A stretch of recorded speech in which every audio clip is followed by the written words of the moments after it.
Good morning, everybody. Welcome to the TRB AMS 50 webinar series. And so the committee is Economic Development and Land Use, chaired by Professor Nori McDonough and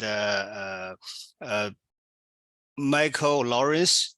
And the committee focuses on the impacts of transportation on the economy, environment, and society. It concerns with the efficient, effective, and equitable transportation systems that promote competitive advantage, economic resilience, and sustainability for our cities, regions, and society. And this committee provides a cross-cutting forum for practitioners and researchers to understand the interrelationship between transportation, economic development, and economy, land use, and policies and management approaches required to create sustainable growth at national, regional, and local scales. And if you want to become a friend of the committee, please log into my trb.org, and then you go to committees, click on Become Friends of Committee, find AMS 50, and then click Become a Friend. So in this case, you can see our activities and also our announcement for the future webinars. And so during the presentation, you can type your questions in the chat section, or you can raise your hands virtually, and then we will unmute you. So in that case, you can ask questions. And I also just give you kind of a glance of the last webinar, and the last webinar is also about telecommuting in the pandemic era. And we had two speakers, Dr. Cicado from University of Padua, and also Dr. Bhagat Conway from UNC Chapel Hill. And also you can find the YouTube presentation and through this URL. And the other way, you can just search the YouTube and then search the TRB AMF 50, and you can find all the previous presentations. And for today, we are going to have two speakers, and so I will present the first speaker. And the first speaker is Dr. Xinyi Qian, and she is the director of the University of Minnesota Tourism Center. And Dr. Qian conducts applied research on a variety of topics related to travel and tourism, including visitor behaviors, active transportation, sustainable tourism, among others. And her research has informed policies related to bicycling, and her visitor profile works. Her visitor profile work has informed marketing and branding decisions in various Minnesota tourism destinations. Before joining the Tourism Center, Dr. Qian was a research associate in the Department of Foreign Resources at the University of Minnesota. And her presentation is telecommuting during the COVID-19. How does it shape the future workplace and workforce? So now I'm going to hand the microphone to you, Dr. Qian.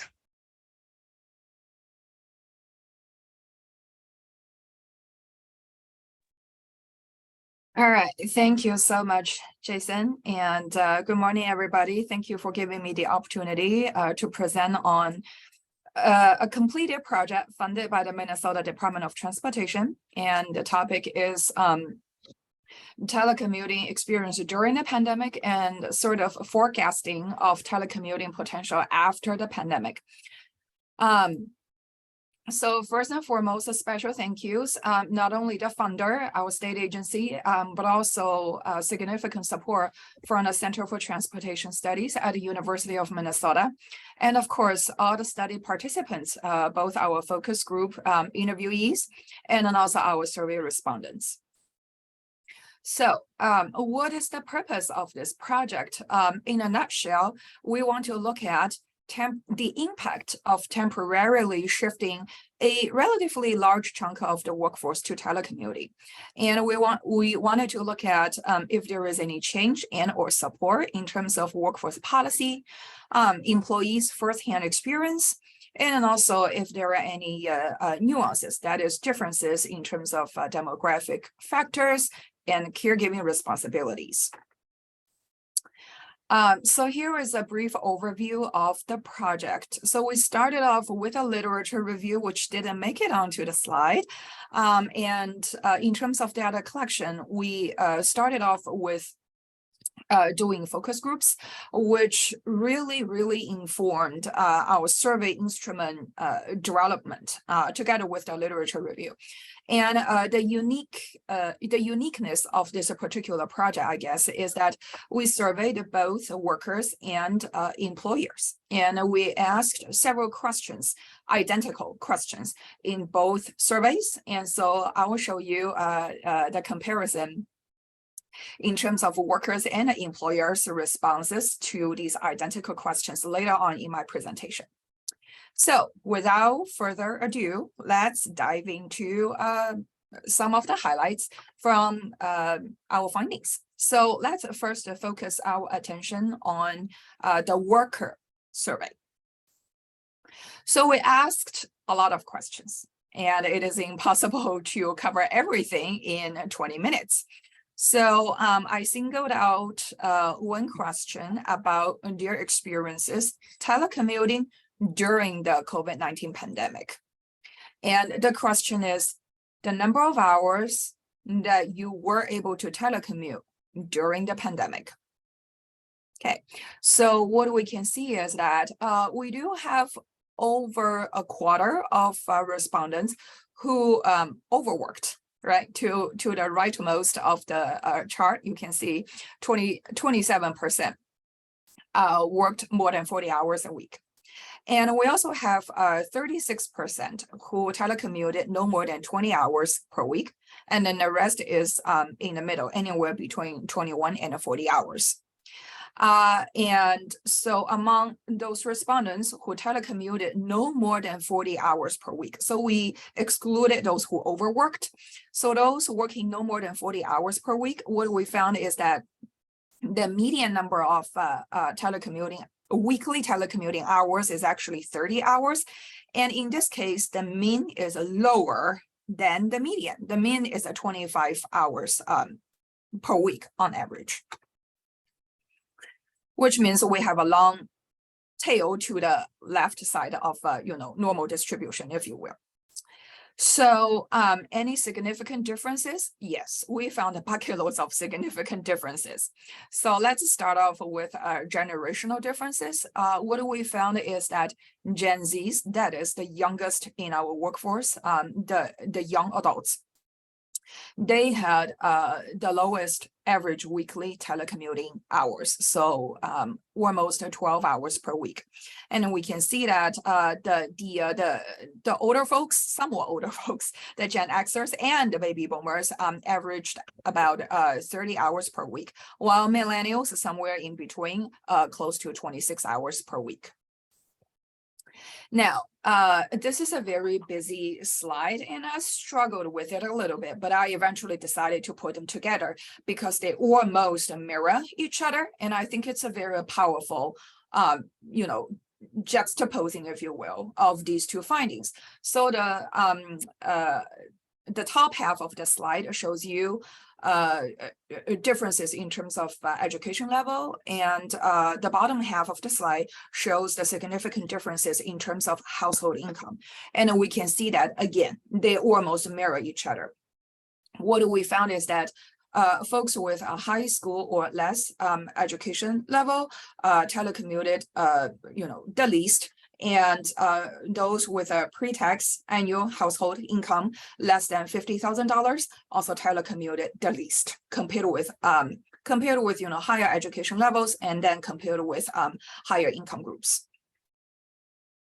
Now, any racial differences? Before talking about the racial differences, I wanted to point out that we did have a racially and ethnically represented sample. And so we feel okay doing this type of, comparison or trying to see if there is any significant differences. So in terms of race, what we found is that Caucasian respondents had the highest average weekly telecommuting hours, average at about 27 hours per week. Basically, non-white respondents had lower weekly telecommuting hours, with the lowest number among Black or African American respondents to the survey. And then this one is very, very surprising, and we have not found any convincing explanation, I guess. So we asked a question about whether a survey respondent uses reasonable accommodations due to disabilities. What we found is respondents who use reasonable accommodations due to disabilities had lower number of weekly telecommuting hours. In other words, those who are using reasonable accommodations, presumably those who would want some accommodation in terms of telecommuting, they got to telecommute less during the pandemic, at least from the standpoint of weekly telecommuting hours. Now, let's shift gear a little bit and look at post-pandemic. Again, this is still the worker survey. So the one question I am focusing on right now is how frequently will you be able to telecommute after the pandemic? And we can see that about 39% indicated that they would be able to telecommute 4 or 5 days a week. That's a very high percentage. And then we have another 35.5% indicating they would be able to telecommute 2 to 3 days a week. And only a little bit over a quarter said that they would be able to telecommute no more than 1 day a week. And so again, we found many significant differences, so to speak, and it shows in the charts, the visuals. So what do we found is the biggest standout, if you will, is the Gen Zs. So again, the young adults, the youngest workers in our workforce, Gen Zs were much more likely to telecommute no more than 1 day a week after the pandemic. Millennials and Gen Xers would be more likely to telecommute 2 to 3 days a week. Baby boomers and older respondents, baby boomers and older, that generation are a lot more likely to telecommute 4 to 5 days a week. So sort of the trend, the pattern that we saw during the pandemic sort of translating into the potential for telecommuting after the pandemic. Now, gender differences. What we found is that females are more likely than males to telecommute 4 to 5 days a week. Males, on the other hand, would be more likely to telecommute 2 to 3 days a week. Again, education level and income, household income. These charts are too big for me to squeeze them into one slide, but again, they look almost identical, very much mirroring each other. So on this slide, we see significant differences in terms of educational level. And what we found is that respondents with high school or less education, they would be much more likely to telecommute no more than 1 day a week. And in terms of household income, again, respondents with an annual pre-tax household income less than $50,000 would be much more likely to telecommute no more than 1 day a week.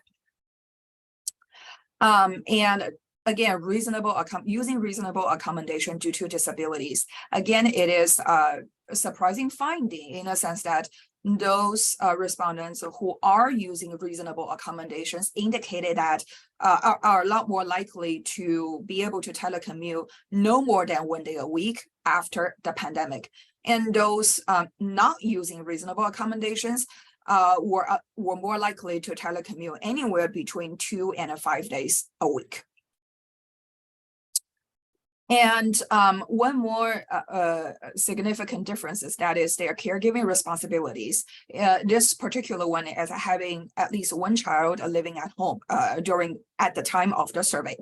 And what we found is that those with children living at home are more likely to telecommute 2 to 3 days a week. And those without children living at home are more likely to telecommute 4 to 5 days a week.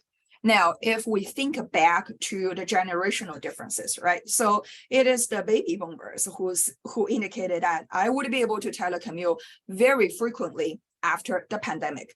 And the baby boomers are those most likely to already be empty nesters, which means they don't have any children living at home at the time of the survey. So if we think back to the generational differences, then this slide here makes sense. Now, let's continue to shift gear a bit. And here is what I promised. That is the comparison between workers and employers in their responses to those identical questions that we asked in both surveys. So again, let's first look at their experiences during the pandemic. The first question we asked is expectation of employee performance. Okay, so here what we found is that workers and employers' responses, they ran in different directions. Employers were more likely to say no change in performance expectations.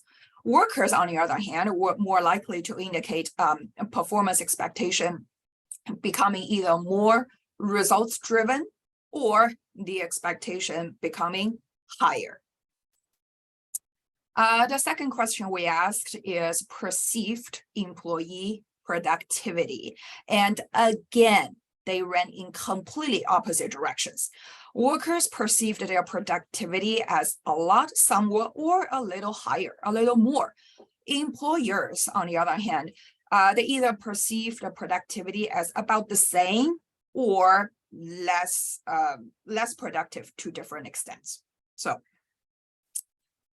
and then the third question that we asked in both surveys in terms of experience during the pandemic is employers' support of employee schedule flexibility.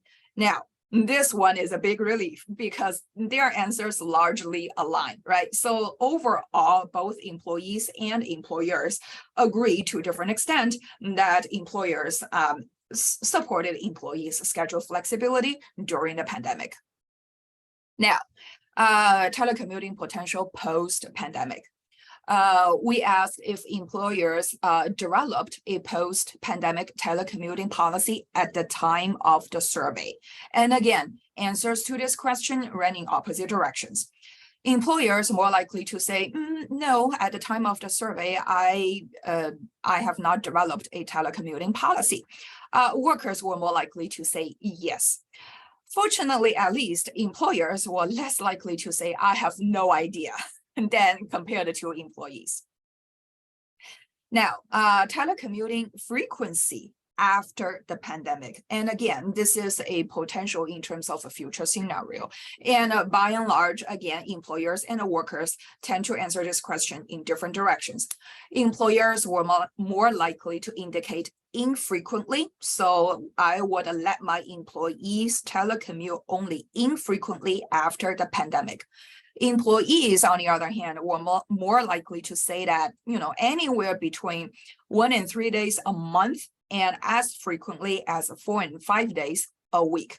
So, and it is interesting to see that virtually identical percentages of employees and employers selected I'm not sure, or no, not at all. And with that, I believe I'm right on time, cognizant that we have 2 speakers.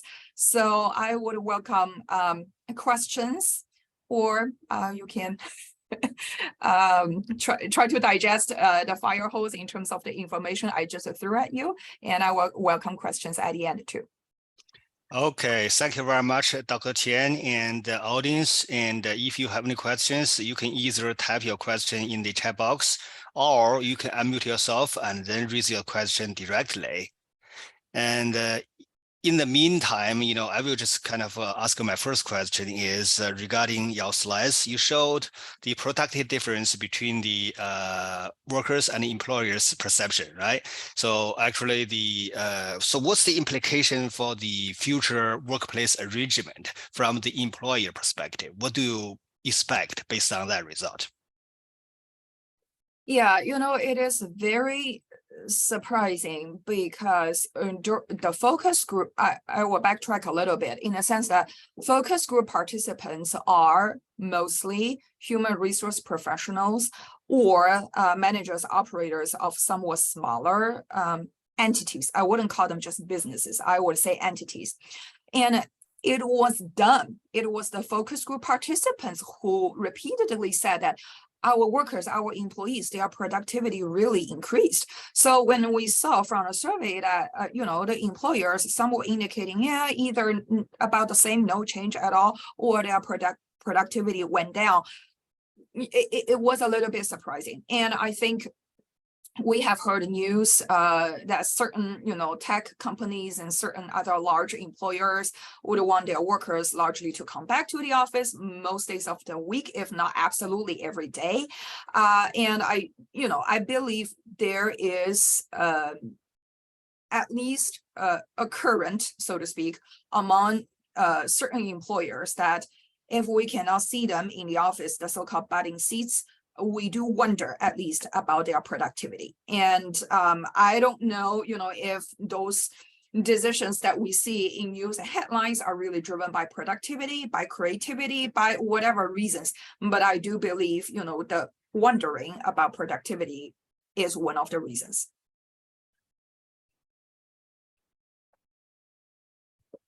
Seeing no question in the chat, so I'll ask one, Dr. Qian.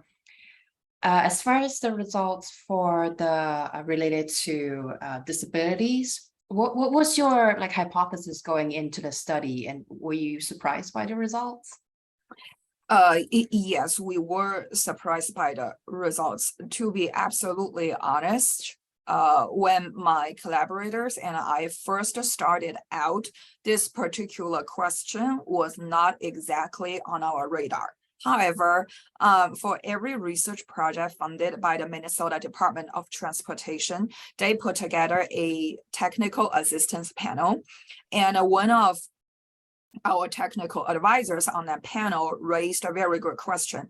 Have you considered those using reasonable accommodations due to disabilities? And so that particular advisor helped us, include a question in a survey, how to word it, and also helped us distribute the survey intentionally so that we can get to, this chunk of the population. And so we have not seen much from other studies in terms of, workers with disabilities, but we would, imagine at least that either no difference or those using reasonable accommodations would be able to get more telecommuting hours, but then this decidedly significant differences with workers with disabilities telecommuting less is surprising. And we've been offered, some very good suggestions in terms of, have you look at income level? Have you look at, full-time versus a part-time? And I would say this one can be a very good follow-up to dig into and try at least to unearth if what's the so-called moderating or mediating variables, right, to the explaining factors. Okay. Yeah, you're welcome. Thank you. Okay, so maybe I can ask another question. And so, I think based on your results, it's about close to 80% of the people prefer to telecommute 1 to 3 days or more than 3 days. And also on the, this may not be a big deal for the kind of the old employees because they know the structure and they know the colleagues, but for the new employees, and then when they come to the office and turns out, there's only empty offices, empty cubes, and then I'm not sure they are really like, this kind of working environment. And then I'm just trying to see, are you able to illustrate the result based on the years of employed, right? So for example, for those employed within the last couple of years, how do they feel, their preference? And then for those who were employed there for kind of longer term, what will be the results? So I think that has some implication for the current situation, because nowadays we just have so many staff members turnover. So that's not really good for the institution. I agree on multiple fronts. First off, the interesting thing is the Gen Zs are the least likely to telecommute a lot. They are the most likely to, strike it out, so to speak, mostly in the office, right? And from my personal experience, I do believe it is not necessarily a negative thing. They do need to, network. They need to get connected. They need to be mentored. All those aspects, right? And I think being in person in certain situations is irreplaceable. And so that would be my, if there was a silver lining, I think getting them into the office. Now, what Jason just mentioned, well, you get into the office, but either your fellow younger workers or largely empty. I don't have a good answer for that. And I've been living the interesting life of I call it mild roller coaster in terms of in my office area, how many folks I get to meet on a daily basis. It really ebbs and flows. So on one hand, we do want the kind of schedule flexibility and work-life balance, so to speak. On the other hand, I do think, the momentum, the social side of things, it is also important. And so the nuances are challenging to tackle. And what we found is that there's a hot word, hybrid, right? So in terms of hybrid, there are 3 types of hybrid. It is on an individual level. So I go to the office 2 to 3 days a week, and then the other days of the week I work from home. So that is individual hybrid. And then there is also the team hybrid. So we've talked to a couple nonprofits, major nonprofits in the Twin Cities area, and they both said, well, team A would be there these days and team B would be there these days, and everybody would be here this particular day of the week or particular day of the month. Even some state agencies, smaller state agencies, that is, are doing that. And then at the, and then they also look at, entity level hybrid schedule. That is, some workers will be there most or all days of the week, some having the truly individual hybrid schedule, and then a few others will be virtually all remote. So it's a very complicated landscape, and I would be super curious, like say a year or 2 years from now, if we were to do another survey of both workers and employers, what would it look like, right? Is really most people coming back to the workforce because I had enough in my own living room or study or whatever? Or is it, yep, we're striking it out with hybrid? I would be super curious. Okay, Dr. Qian and Hannah has a question. When was the survey done? Oh, yes, that's a very good question because I alluded to it multiple times. The survey was in the field from mid-July to the end of September 2021. And the final report was officially done almost a year ago in March 22. So yes, it already has had some shelf life. Are there any additional questions from the audience?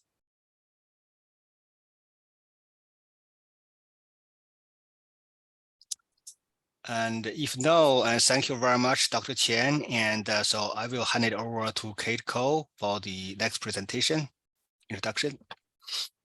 Thanks, Jason. Thanks, Dr. Qian. We look forward to your next study of repeating the survey. Okay, for our second presentation, we have Dr. Hannah Younes. Dr. Younes, you can go ahead and pull up your slides while I introduce you. So the title of the presentation is Working from Home During COVID-19, Flash in the Pan or Wave of the Future. Dr. Younes is a postdoctoral research associate in the Edward J. Brunstein School of Planning and Public Policy at Rutgers University. Her research interests revolve around sustainable transportation and promoting equity. In her role at Rutgers University, Dr. Younes is focusing on crash detection from micromobility, the impact of COVID-19 pandemic on everyday behavior, and on reducing vulnerability to crashes in New Jersey. Her dissertation examined the potential of shared mobility on the economy and the environment. Dr. Younes was the recipient of the Anne Wiley Dissertation Fellowship in 2021 and was named as the USDOT University Transportation Center Outstanding Student of the Year for 2020. Handing over to you, Dr. Younes. Thank you so much. Let me share my screen. So I'll be presenting work that's on the same topic as Dr. Qian, but I'll be addressing different questions, and I think the two will complement each other nicely.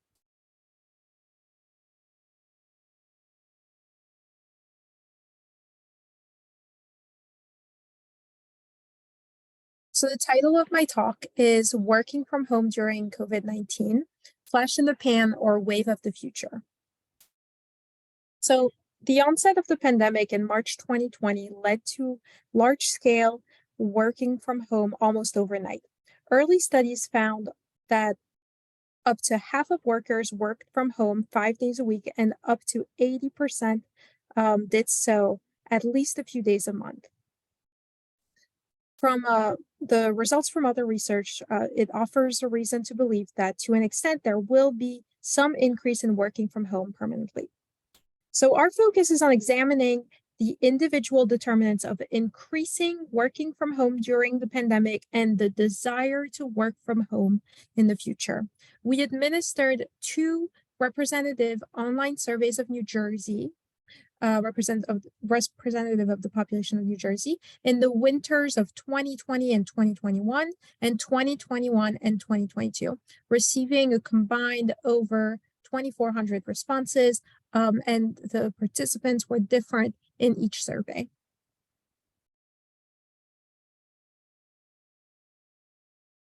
So we used PopGen to make the surveys representative of New Jersey with respect to gender, age, income, and ethnicity. And of the combined 2,400 responses, 1,600 of them were employed either part-time or full-time.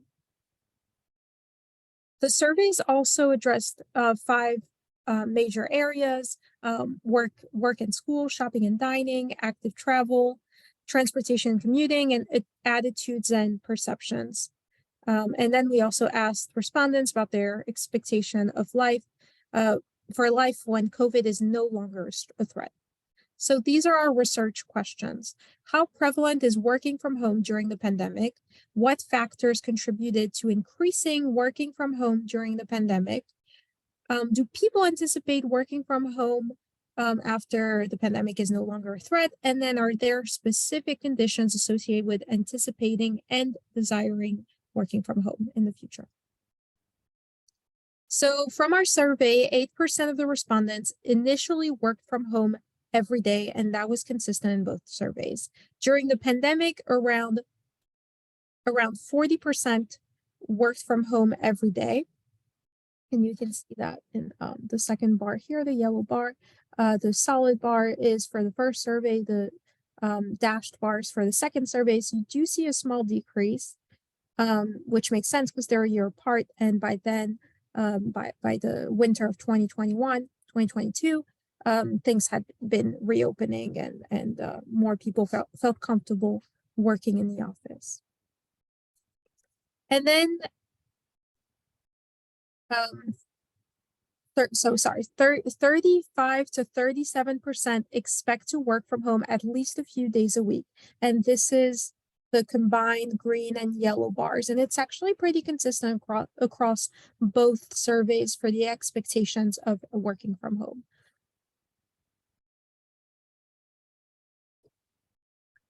So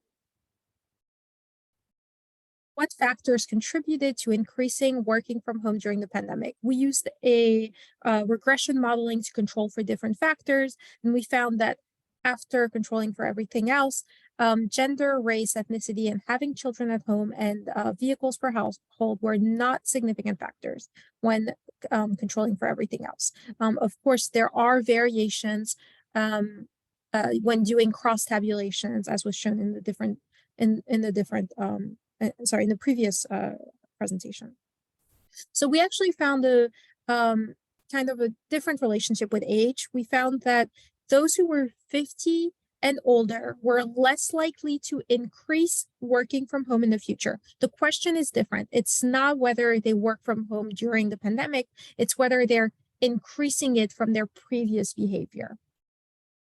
And then higher educational attainment was associated with increasing working from home, being a denier of COVID-19, which is disagreeing with wearing a mask, not staying inside, not fearing being ill. That was negatively associated with increasing working from home. And having a long commute was associated with increased working from home. So if you had a long commute before COVID, you were more likely to work from home. And having a long commute was correlated with public transit, but a long commute was a better indicator for this particular regression. So we included that over mode choice. And then, do people anticipate working from home after COVID-19 is no longer a threat? We asked 3 different questions. One of them was, do you expect to work in the future primarily, some of the time, and then what is your desire to work from home? So around 17% of people in both surveys expect to work from home primarily in the future. Around 35 to 36%, I guess, expect to work from home at least a few days a week in the future. And around half of the population actually desires to work from home in the future. And that, of course, that half of percentage that desire to work from home varies significantly by the ability to work from home. So those who have a job that is not well suited for working from home, only 10 to 15% of them desire to work from home. Those who had a job that is well suited to work from home, almost 80% of them desire to work from home in the future. So there's that to consider as well. But overall, we were looking at 50% as representative of New Jersey. So controlling for everything in a regression, are there specific conditions associated with anticipated working from home in the future? So those who anticipate working from home in the future, after controlling for actually working from home during the pandemic and having the option to work from home during the pandemic, pretty much nothing else was significant. So the biggest drivers of the anticipation to work from home obviously is related to what you are doing during the pandemic.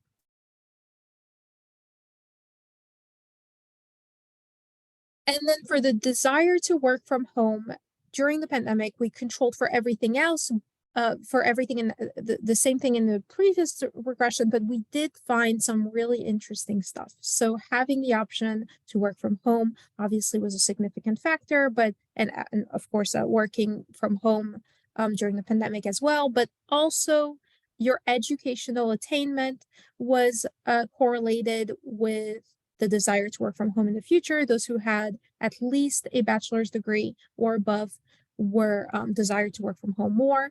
Those who were skeptics of the pandemic, denying the pandemic, not wanting to wear a mask during those early months, at least, not fearing being ill before the vaccine was out and everything, that was negatively associated with the desire to work from home. Those people wanted to go back to working in person. And then gender and having children at home had a very interesting relationship.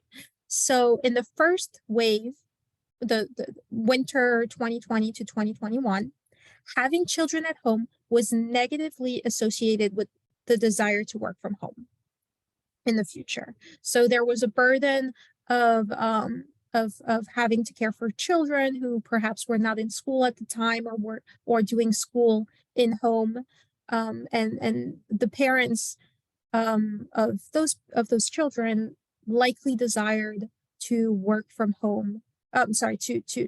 Likely desired to work outside the home in the future. And then the second wave we found kind of an interesting relationship with gender, where being a woman was positively associated with the desire to work from home. And the next slide kind of breaks that down.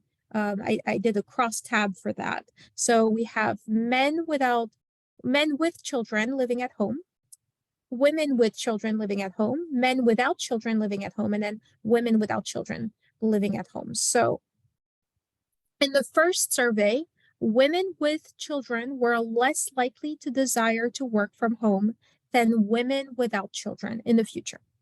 And then men with children were more likely to desire to work from home than men without children in that first survey.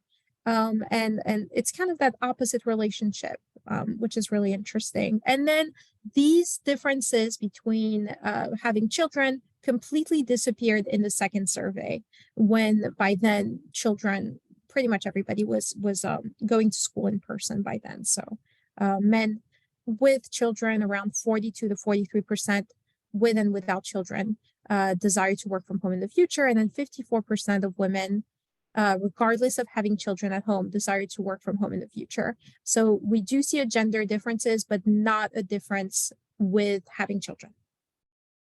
So our conclusions is that around 36% of respondents expect to work from home at least a few times a week after the pandemic is no longer a threat, compared to 15 to 18% before the pandemic. So we're looking at pretty much a doubling of work from home, of people who work from home.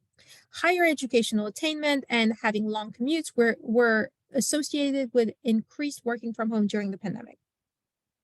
Older respondents and deniers were associated with decreased likelihood to increase working from home during the pandemic. Having the option to work from home and actually working from home were more like people who actually worked from home were more likely to expect to work from home in the future and desire to do so. And those who denied the pandemic were not less likely to expect working from home. They were only correlated with a lesser desire to do so. So they still, so after controlling for everything, that variable was not significant for the expectation to work from home, only the desire.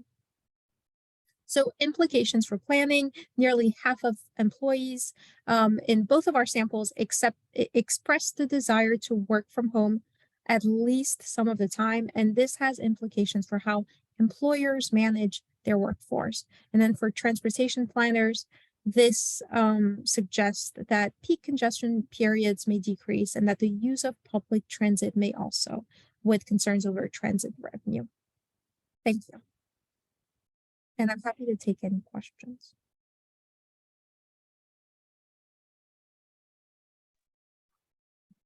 So there are a couple of questions in the chat already. So let's start with the first one from Michael. How was suitability for remote work determined among workers? Okay, so it was just the question, and the question just says, do you have a job that is suited to work from home? So it was subjective based on what the survey respondents said.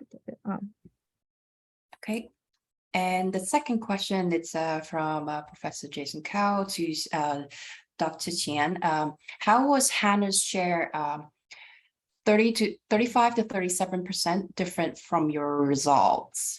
So that's the share of people who expect to work from home in the future. Is that a variable you looked at as well? You're still muted. Yeah, that's kind of my question. I want to see, because both of you present a lot of numbers, it's hard for me to remember exact number. So I want to see, Xinyi's results, what's the share from her survey in terms of the future desire participation? Yes. So in terms of post-pandemic potential to telecommute, the question that I presented on was, how frequently would you be able to telecommute post-pandemic? So it's a sort of like a personal forecast. And although I have to say that I think our sample is fundamentally different in a sense that my sample, because we ask so many questions literally about people's telecommuting experience. Obviously, we couldn't target folks who cannot telecommute, right? Like the doctors, so on and so forth, the firefighters. And so, but I got the sense that Hannah's sample probably is more inclusive in that context. And so in our sample of respondents who could or can largely telecommute, at least somewhat, we found almost 39% who said that I would be able to telecommute after the pandemic 4 or 5 days a week. And another 35% indicating I would be able to telecommute after the pandemic 2 to 3 days a week. So if you add those two numbers together, that's like 74%, so close to 3/4 of the sample who would be able to telecommute anywhere between 2 to 5 days a week after the pandemic. So that's a really high percentage. But that percentage is based on a sample of people who were already telecommuting, right? During the pandemic? Who at least telecommuted a little bit during the pandemic, who were employed at least half time at the onset of the pandemic, and then also who were Minnesota residents at the time of the survey. Okay. So yes, it is slightly different because I did not calculate. My sample included people who just could never work from home, construction workers, and as you mentioned, firefighters and things like that. So it's hard to compare the two, but yes, it's very interesting.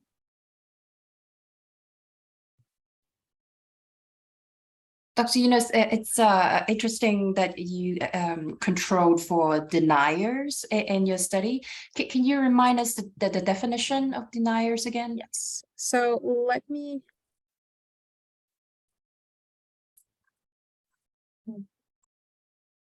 I'd like to share my screen again because it'll be easier that way.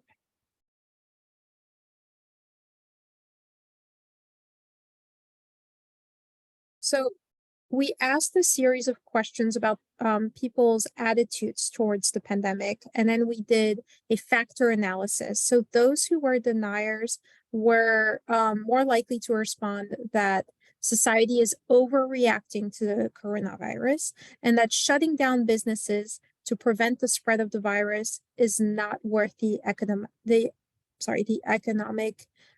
damage that will result. And it's negatively associated with everyone should wear a face mask when they are near other people. So it's based on this factor loadings.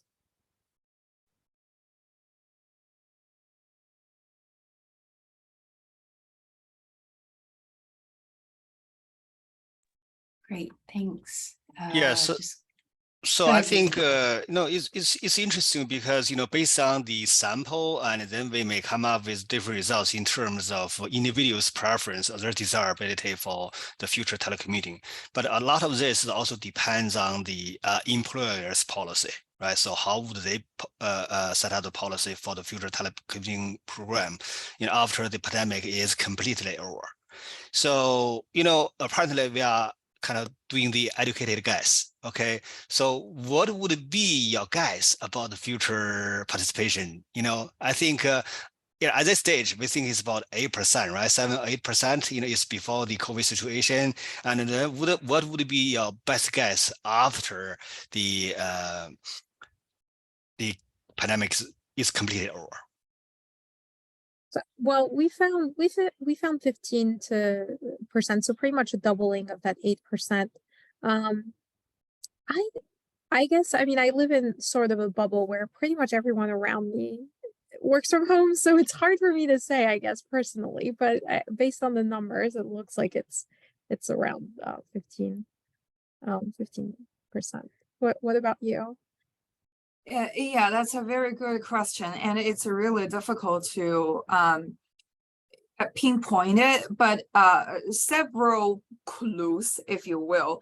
A very good clue would be, how jammed our roadways are, highway congestion during the rush hours, and traffic volume. And there are so many different methods to monitor and track those these days.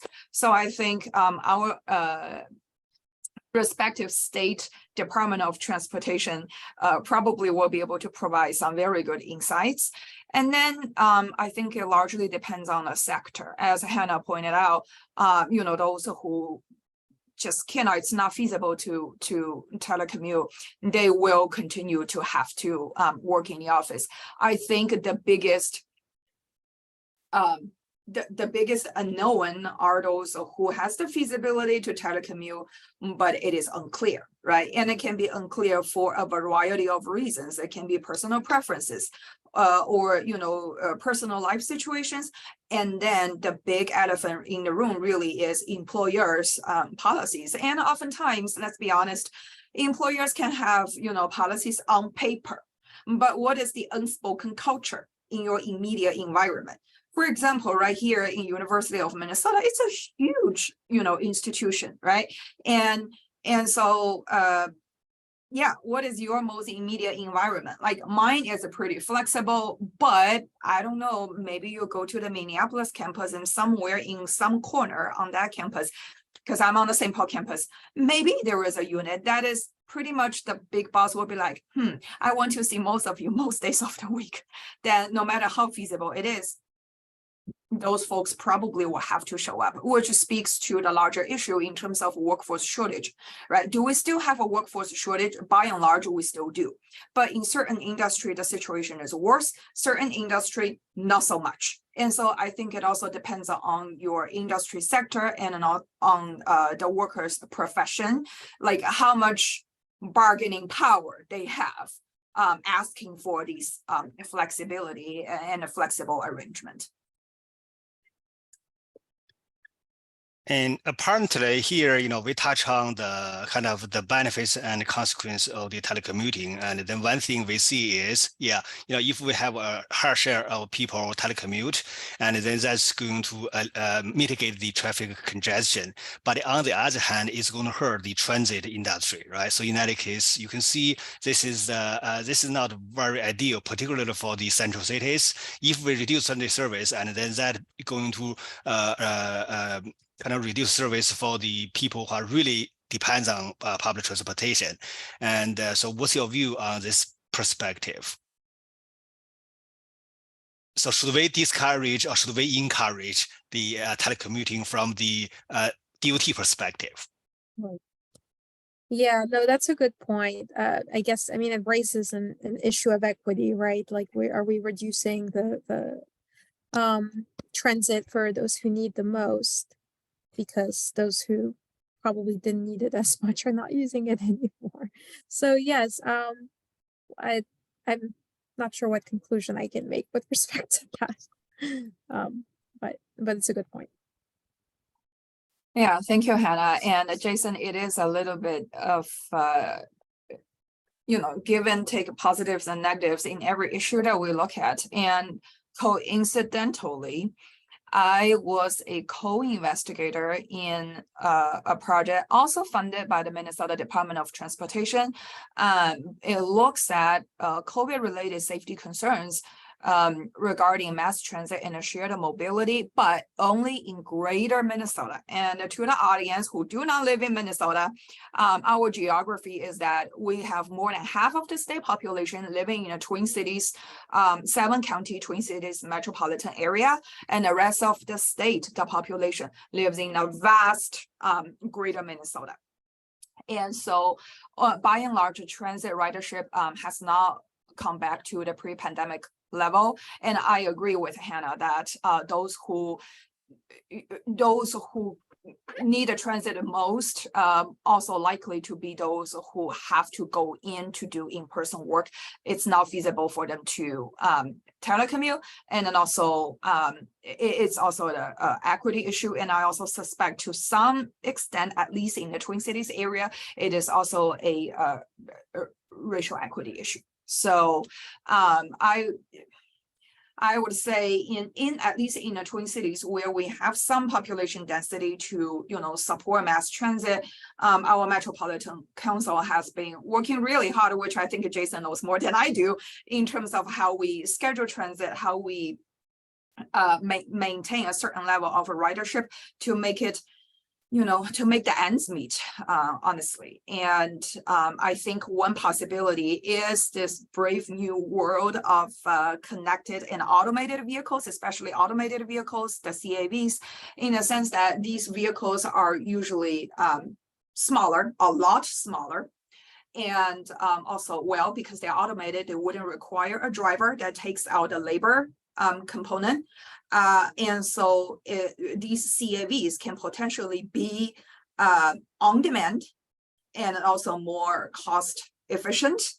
And the counter argument would be, well, you take out the labor cost, sure, but then you cost other people to lose their job.